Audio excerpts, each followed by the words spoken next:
চট্টগ্রামের প্রথম private polytechnic NIT থেকে ডিপ্লোমা ভর্তিচ্ছু সকল শিক্ষার্থীদের জানাচ্ছি শুভেচ্ছা এবং অভিনন্দন। এসএসসি পরবর্তী সময়ে সুনিশ্চিত ক্যারিয়ার গঠনের একটি সময়োপযোগী সিদ্ধান্ত হল ডিপ্লোমা ইন ইঞ্জিনিয়ারিং। প্রতি বছর হাজার হাজার শিক্ষার্থী এই সেক্টরে বিভিন্ন বিষয়ের উপর কারিগরি দক্ষতা অর্জনের মাধ্যমে নিজেদের সোনালী ভবিষ্যৎ গড়ে তুলছে।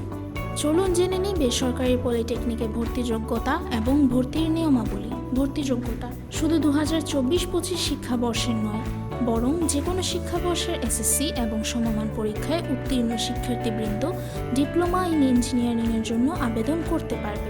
তবে উত্তীর্ণ শিক্ষার্থীদের জিপিএ ন্যূনতম 2.00 হতে হবে। শুধুমাত্র কি বিজ্ঞান বিভাগের শিক্ষার্থীরাই আবেদন করতে পারে? না, শুধুমাত্র বিজ্ঞান বিভাগই নয়, বরং মানবিক, বাণিজ্য, মাদ্রাসা এবং ভোকেশনাল হতে পাশকৃত সকল শিক্ষার্থী ডিপ্লোমা ইন ইঞ্জিনিয়ারিংয়ের জন্য আবেদন করতে পারবে। প্রিয় শিক্ষার্থীরা, পলিটেকনিক নিয়ে বরাবরের মতো সঠিক তথ্য ও পরামর্শ দিতে এনআইটি রয়েছে আপনাদের পাশে। তাই ডিপ্লোমা ভর্তি সংক্রান্ত যে কোনো তথ্য বা পরামর্শ জানতে যোগাযোগ করুন 0181003131 নম্বরে। ধন্যবাদ।